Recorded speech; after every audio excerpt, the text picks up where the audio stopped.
Hello guys, how are you? All of you are cordially welcomed on my YouTube channel English with Gyanchand Sharma. And in this session, we are going to discuss about finite verbs as usual.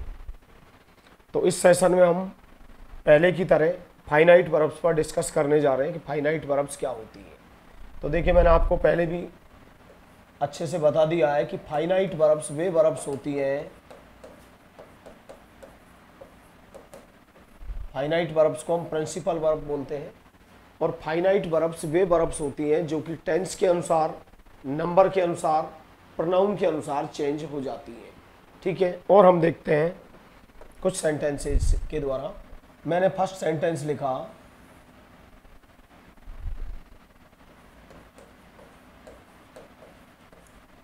गरीबी से बेबस होकर के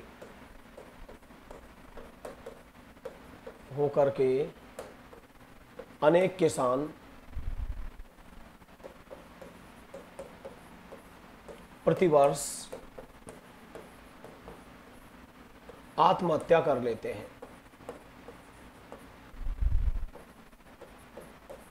ये first sentence है। मैंने कहा कि भाई गरीबी से विवश होकर के अनेक किसान प्रतिवर्ष आत्महत्या कर लेते हैं। ठीक है, सेकंड सेंटेंस, हमारे देश में दिन प्रतिदिन अनेक किसान आत्महत्या कर रहे हैं।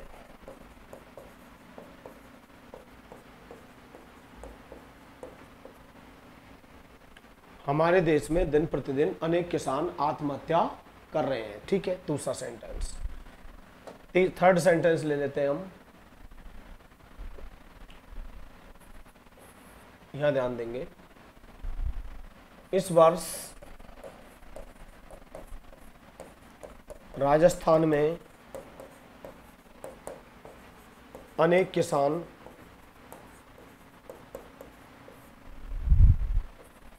आत्महत्या कर चुके हैं।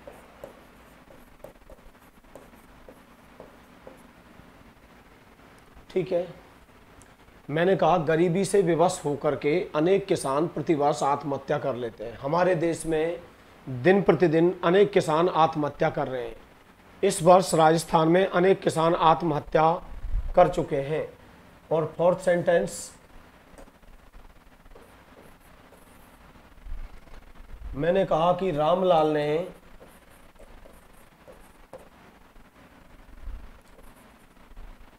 कल आत्महत्या कर ली। आत्महत्या कर ली क्योंकि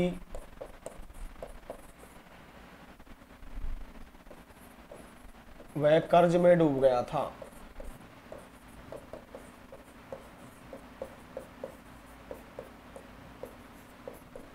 जो भी, देखिए सभी हिंदी के सेंटेंसेज हैं। सबसे पहले हम फर्स्ट सेंटेंस लेते हैं।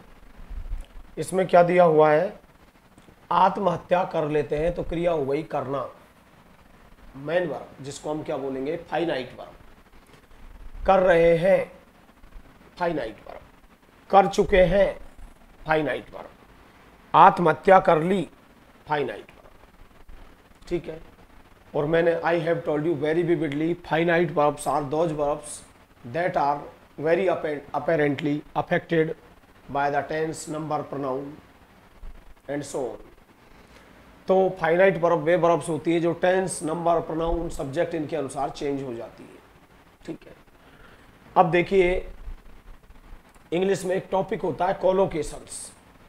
कोलोकेशन से मैं किसी भी स्टूडेंट के बारे में जज कर सकता हूँ कि to what extent he is capable of learning English, कि वो कितने हद तक अंग्रेजी सीखने में सक्षम है। ठीक है, तो कोलोकेशंस का मतलब है कि जैसे टेलीविज़न देखना, तो मुझे वॉच शब्द का यूज करना पड़ेगा, वॉच द टेलीविज़न। ठीक है, मैं यहाँ पर सी शब्द का यूज नहीं कर सकता। तो ये सबसे पता लगता है कि ये कोलोकेशंस हमें कितने आते हैं। तो करने की अंग्रेजी डू भी होती है, लेकिन यहाँ पर आपको जो करने की अंग्रेजी बनानी है वो किससे बनाएंगे हम? कमिट से। किससे बनाएंगे? कमिट से। अभी मैं बताऊंगा कमिट का कहाँ का यूज होता है। COMMIT commit, second form COMMITTED committed, और third form COMMITTED committed. Commit means क्या होता है? करना। ठीक है, काफ़ी जगह यूज होता है। आत्महत्या करना, कमिट सुसाइड। चोरी करना, कमिट थेफ्ट। पाप करना, कमिट सिन। ठीक है, तो अभी मैं बताऊंगा हम कमिट वर्ब का कहाँ कहाँ यूज कर सकते हैं। तो यहाँ पर हमें करने की अंग्रेजी किससे बनानी होगी? कमिट से। अब मैंने आपसे क्या कहा कि इंग्लिश में सबसे पहला स्थान, सबसे जो हम फर्स्ट में यूज करते हैं वो किसका यूज करते हैं? सब्जेक्ट का। तो करने वाला कौन, यानी आत्महत्या करने वाला कौन? अनेक किसान। ये हमने सब्जेक्ट के रूप में लिख दिया। तो मैंने लिख दिया मैनी फार्मर्स। मैनी फार्मर्स, अनेक किसान। अब सब्जेक्ट हमारा बहुवचन है, प्रेजेंट सिंपल टेंस है, तो मेन वर्ब की क्या आएगी? First form. Many farmers commit, अनेक किसान कर लेते हैं। ठीक है, क्या कर लेते हैं? Suicide, murder of one self, खुद की हत्या, suicide. Many farmers commit suicide, अनेक किसान आत्महत्या कर लेते हैं। क्योंकि यहाँ पर जो हमारा सब्जेक्ट है वो प्लूरल है, अनेक किसान, ये बहुवचन हो गया। प्रेजेंट सिंपल टेंस है, क्रिया के अंत में तायती आ रहा है, अभी टेंस में डिस्कस करेंगे। और मैंने आपसे क्या कहा कि जो फाइनाइट वर्ब्स होती हैं वे एक तो उनका जो स्थान होता है हिंदी में वाक्य के अंत में होता है, आप देख चुके हैं। लेकिन इंग्लिश में फाइनाइट वर्ब्स का स्थान या तो सब्जेक्ट के बाद होता है या एक्जुलरी वर्ब के बाद। अभी डिस्कस करेंगे हम एक्जुलरी वर्ब के बारे में भी। तो मैनी फार्मर्स कमिट सुसाइड, अनेक किसान आत्महत्या कर लेते हैं। ठीक है, एवरी ईयर, प्रतिवर्ष। अब एक ने सोचा कि साहब विवश होकर के मैं अंग्रेजी कैसे बनाऊं। देखिए, कहीं भी आप बाय का यूज करेंगे तो बाय से पहले पास्ट पार्टिसिपल आता है। Offered by, attested bye, driven by, ठीक है, कैप्टिवेटेड बाय, चार्म्ड। तो कहने का मतलब ये हुआ कि many farmers commit suicide every year, forced by, compelled by. Forced by का मतलब विवश होकर के, ड्राइवन बाय प्रेरित होकर के, ये बताऊंगा ये यूज, ये पास्ट पार्टिसिपल है। तो many farmers commit suicide every year forced by penury, penury कह लो या पॉवर्टी कह लो, तो पेनुरी मीन्स गरीबी। इंग्लिश बन गई। देखिए सब्जेक्ट क्या हो गया? अनेक किसान। मुख्य क्रिया क्या है? कमिट, अनेक किसान कर लेते हैं। क्या कर लेते हैं? सुसाइड। तो many farmers commit suicide every year first by penury, गरीबी से बेबस होकर के। ठीक है, अब हमारा दूसरा सेंटेंस आ गया। यहां पर क्या आ रहा है? रहा है, रही है, प्रेजेंट कंटिन्यूअस टेंस हो गया, क्योंकि काम अभी भी जारी है। इसका मतलब अभी भी किसान क्या कर रहे हैं? आत्महत्या कर रहे हैं। सब्जेक्ट के रूप में मैंने क्या यूज कर दिया? मैनी फार्मर्स, अनेक किसान। क्योंकि रहा रही आ रहा है तो हेल्पिंग वर्ब इजारे में आएगी और फर्स्ट फॉर्म में आइए जी। तो मैंने क्या लिख दिया? मैनी फार्मर्स आर कमिटिंग, अनेक किसान कर रहे हैं। मैनी फार्मर्स आर कमिटिंग, क्या कर रहे हैं? आत्महत्या, सुसाइड। ठीक है, इन आवर कंट्री, हमारे देश में, डे बाय डे, दिन प्रतिदिन। इंग्लिश बन चुकी है। अब देखिए यहां पर कमिटिंग आ रहा है। तो मैंने आपसे पहले ही बोल दिया कि फाइनाइट वर्ब्स जो होती हैं एक तो टेंस से प्रभावित होती है। देखिए टेंस से अफेक्टेड हो रही है तभी तो यहाँ कमिट आ रहा है, यहाँ पर क्या आ रहा है? कमिटिंग। नंबर के अनुसार, प्रोनाउन के अनुसार चेंज हो जाती है। दूसरा मैंने ये कहा फाइनाइट वर्ब्स का स्थान इंग्लिश में कहाँ होता है? तो सब्जेक्ट के बाद, और यहाँ पर इज आर क्या हो गई? Helping verb. तो हमने इसका यूज किसके बाद किया? आर के बाद। मैंने कहा इस वर्ष राजस्थान में अनेक किसान आत्महत्या कर चुके हैं। तो आत्महत्या करने वाले कौन? मैनी फार्मर्स, ठीक है, हैव कमिटेड,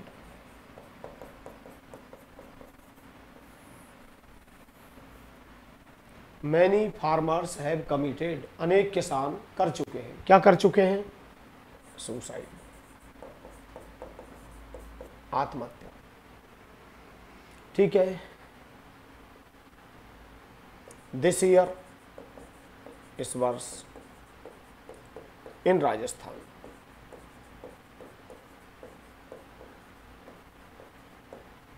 कहाँ कर चुके हैं? राजस्थान में। काम की, यदि किसी कार्य की समाप्ति का वर्णन किया जाता है तो प्रेजेंट परफेक्ट टेंस होता है। प्रेजेंट परफेक्ट में हैज हैव के बाद मेन वर्ब की थर्ड फॉर्म आती है। ठीक है, अब हम नेक्स्ट सेंटेंस पर डिस्कस करेंगे।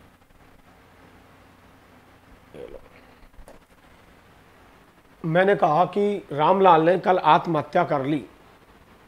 भाई यस्टरडे हो गया, कब की? कल। और यस्टरडे किसको इंडिकेट करता है? पास्ट सिंपल टेंस को। तो ऑब्वियस है, इट इज ऑब्वियस कि हम यहां पर किसका यूज करेंगे? पास्ट सिंपल टेंस का। तो रामलाल, ठीक है, कर ली, कमिटेड, मेन वर्ब की क्या आएगी? Second form. क्या की? वही सुसाइड, आत्महत्या। कब की? यस्टरडे, एडवर्ब ऑफ टाइम, और यस्टरडे आएगा तो पास्ट सिंपल टेंस का यूज होगा, तो मेन वर्ब की सेकंड फॉर्म आ रही है, क्योंकि ये क्या है? Adverb of time. क्योंकि ये कंजंक्शन हो गया, बिकॉज या फॉर, दोनों का यूज कर सकते हैं। क्योंकि ही हैड इनकर्ड डेट, क्योंकि वह कर्ज में डूब गया था।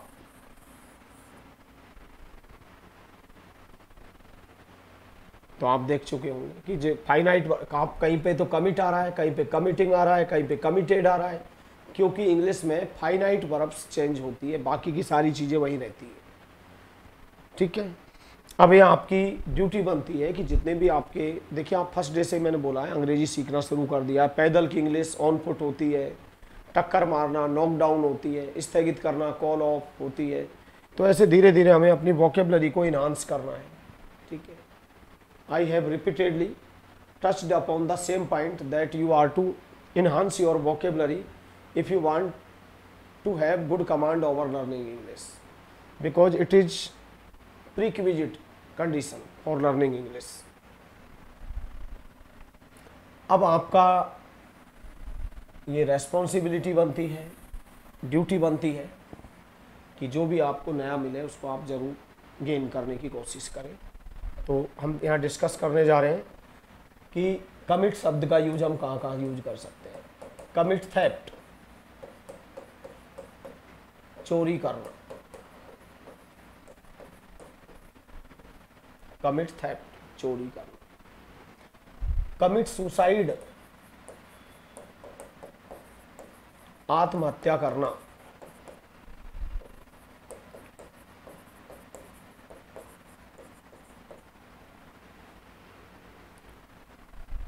कमिट क्राइम, अपराध करना।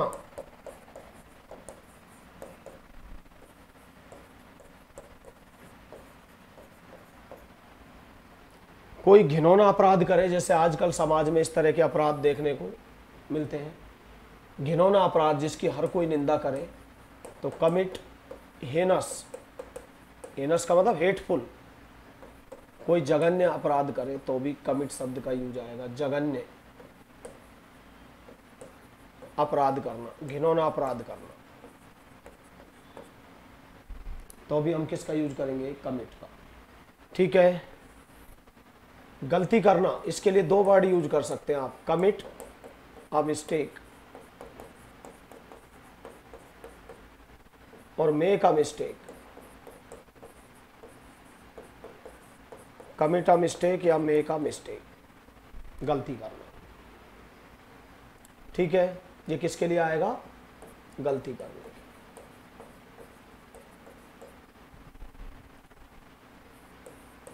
कमिट मर्डर, मर्डर खुद भी वर्ब होती है, नाउन भी होती है, हत्या करना, हत्या करना। ठीक है, किसका यूज करेंगे हम? कमिट का। कहाँ कहाँ पर? Commit theft, commit suicide, commit crime, commit heinous crime, जघन्य अपराध करना। मेक, गलती करने के लिए आप दो कोलोकेशंस यूज कर सकते हैं, मेक अ मिस्टेक या commit a mistake. Commit murder, हत्या करना।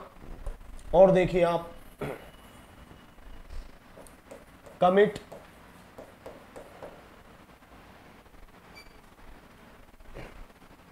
मिस्चीफ, शरारत करना किसी के साथ, या आप यहां पर मेक शब्द का भी यूज कर सकते हैं, मेक मिस्चीफ।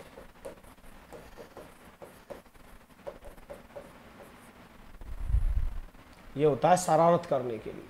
ठीक है, आपने कहा कमिट अ फॉली, मूर्खता करना, या इसके लिए आप मेक अ फॉली, एक बहुत बड़ी मूर्खता करना। ठीक है, तो ये किसके लिए आएगा? शरारत करने के लिए, शरारत करना। और ये किसके लिए आएगा? मूर्खता करना। किसका यूज करेंगे हम? कमिट शब्द का। ठीक है, ये आप नोट कर लेंगे कोलोकेशन से। कमिट सुसाइड, आज के बाद आप जब भी पढ़ोगे तो आप न्यूज़पेपर कुछ भी पढ़िए तो लिखेगा सी कमिटेड सुसाइड, उसने आत्महत्या कर ली। तो वहाँ करली लिखा नहीं आएगा। जिसने कमिटेड शब्द सीखा वही इंग्लिश को, he will get benefited of learning English. अब यह ध्यान दें, मैंने आपसे कहा कि विवश होकर के, मजबूर होकर के, तो कंपेल, ये कंपेल्ड बाय से पहले हमेशा ये ध्यान रखें पास्ट पार्टिसिपल आती है, यानी थर्ड फॉर्म आती है। कंपेल्ड बाय, विवश होकर के, फोर्स्ड बाय, विवश होकर के, मजबूर होकर के, कंपेल्ड बाय, फोर्स्ड बाय। अब आपके एसएससी में क्वेश्चन आ रहा था अटेस्ट बाय, तो भाई पढ़ते ही आप एरर डिटेक्ट कर सकते हैं। अटेस्ट बाय नहीं होता है, अटेस्टेड बाय होता है। हर चीज से आपको कुछ ना कुछ सीखने को मिलेगा। SSC CGL online paper 2018, offer by, पढ़ते ही गलत, क्या आएगा? ऑफर्ड बाय, यानी बाय से पहले आप तो ये मानिए थर्ड फॉर्म यानी पास्ट पार्टिसिपल का यूज करते हैं। अटेस्टेड बाय, फोर्स्ड बाय, विवश होकर के, ड्राइवन बाय, प्रेरित होकर के। ठीक है, बाद में आगे चल के हम डिस्कस करेंगे। तो फोर्स मीन्स भी विवश होता है, कोर्स मीन्स भी क्या होता है? विवश होता है, मजबूर करना। और आप चाहे तो अपनी वोकेबलरी को एक्सपेंड कर सकते हैं। जैसे एक वर्ड होता है कोर्स, दबाव डालना। अब कोर्स में आप क्या कर रहे हो? दबाव डाल रहे हो, तो किसी को फोर्स कर रहे हो, मजबूर कर रहे हो। आप किसी को कंपेल कर रहे हो, विवश कर रहे हो, मजबूर कर रहे हो। तो कोर्स बोल दीजिए, फोर्स बोल लीजिए, कंपेल बोल लीजिए, प्रेशराइज कर रहे हो आप किसी को।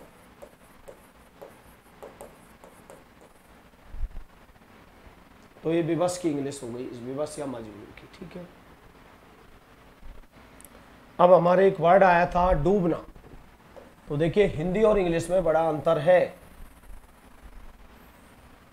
ठीक है, अगर कोई व्यक्ति कर्ज में डूबता है तो 3 वर्ड यूज कर सकता है इंग्लिश में, sorry 2 word, run into debt, या डेट मीन्स होता है कर्ज, बड़ी इंपॉर्टेंट फ्रेजल वर्ब है। रन इनटू डेट, कर्ज में डूबना, या इनकर डेट, ये 2 ही वर्ड मिलेंगे आपको।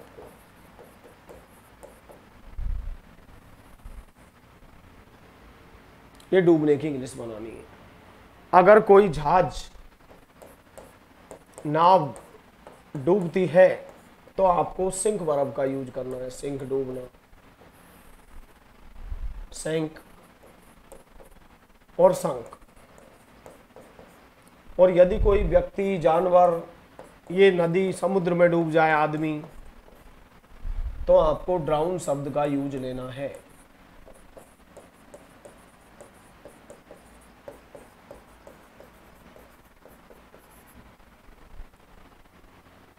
And I have highlighted this point at various times A lot of difference lies between these two languages because these are apparently two varied languages, so never compare both the languages in the same coin. And if we are comparing both the languages in the same coin, we are always mistaken. It's not our mother tongue, it's target language that we are going to achieve. तो मेरा बात समझिए, कहने का मतलब ये हुआ कि हिंदी और इंग्लिश में बहुत बड़ा अंतर है। आप अगर हिंदी और इंग्लिश को एक ही सिक्के के पहलू मान के अध्ययन कर रहे हैं तो आप हमेशा गलत हैं और आप अपनी इंग्लिश कभी भी इम्प्रूव नहीं कर पाएंगे। सबसे पहले first of all you are to make difference between these two languages. इन दो भाषाओं के बीच अंतर करना है। अब मैं कहता हूं कि राकेश कर्ज में डूब गया है तो हिंदी में, या मैंने कहा मेरी कंपनी कर्ज में डूब गई है तो भी डूब ना रहा है। मैंने कहा कि बिहार में एक नदी में 2 नावें डूब गई है तो भी हिंदी में डूब ना रहा है। मैंने कहा कि 50 लोग समुद्र में डूब गए तो भी डूब ना रहा है। लेकिन इंग्लिश के पॉइंट ऑफ व्यू से हम स्टडी करेंगे तो अगर कोई व्यक्ति कर्ज में डूबता है तो बड़ी इंपॉर्टेंट फ्रेजल वर्ब होती है रन इनटू डेट, इनकर डेट, कर्ज में डूबना। अगर कोई जहाज या नाव डूबती है तो शिप या बोट डूबती है तो सिंक, और यदि कोई आदमी जानवर कोई भी डूबता है तो ड्राउन शब्द का यूज होता है। ठीक है, बाकी का हम आगे चल के इनको कन्फ्यूजन वर्ड्स में और बेसिक वर्ब्स के रूप में भी डिस्कस करेंगे। ठीक है, और देख लेते हैं हम। एक वर्ड आ गया था हमारे पास गरीब। तो देखिए, एक तो गरीब होता है, ये एडजेक्टिव है, और एक होता है गरीबी। अब गरीबी कहीं दिखाई देती है आपको कि टेम्पो में बैठ के जा रही हो या पार्क में घूम रही हो, क्योंकि एब्स्ट्रैक्ट नाउन है।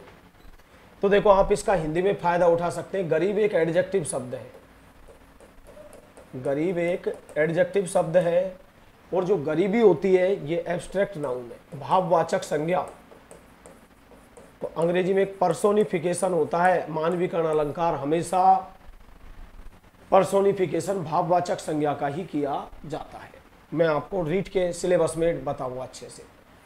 तो पुअर मीन्स क्या होता है, गरीब। तो पुअर से मैंने क्या बना दिया वर्ड, पॉवर्टी। ठीक है, पेनूरियस, पेनूरियस मीन्स क्या होता है, गरीब, और पेनूरी गरीबी।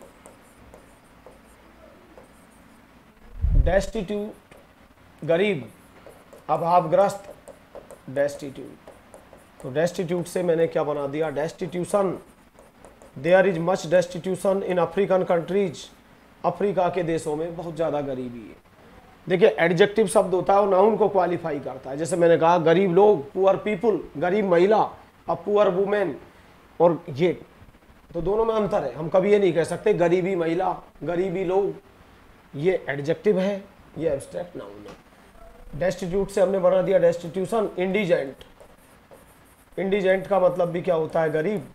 तो इंडिजेंट से हमने क्या वर्ड बना दिया, इंडिजेंट्स।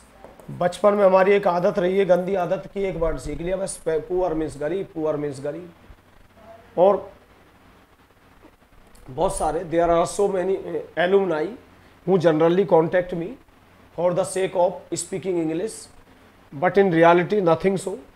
Actually if you have good command over your vocabulary then you can fluently speak English. तो काफ़ी लोग कहते हैं कि साहब हमें स्पोकन इंग्लिश सिखाइए। तो मैं उनसे यही कहता हूँ कि भैया, जब तक आपकी वोकेबलरी सही नहीं है, आप you are not capable of speaking English. तो अगर आपको इंग्लिश बोलना है तो सबसे पहले अपनी वोकेबलरी को इम्प्रूव करना है। ठीक है, स्ट्रेंथन करना है, मजबूत करना है। तो पेनूरियस से पेनूरी, डेस्टिट्यूट से डेस्टिट्यूशन, इंडिजेंट से इंडिजेंट, और गरीब के लिए हम डाउन एंड आउट भी बोलते हैं, डाउन एंड आउट। और अगर आप गरीब हैं कोई तो उसको हम एडवर्सिटी भी बोल देते हैं, क्योंकि गरीबी का मतलब है बदहाली, दुखद स्थिति, मिजरी। तो ये सब इसके लिए वर्ड हो गए। ठीक है, तो हम वर्ब के बारे में नेक्स्ट सेशन में डिस्कस करेंगे। Again thanks all of you for watching and supporting and showing your great affection towards my YouTube channel.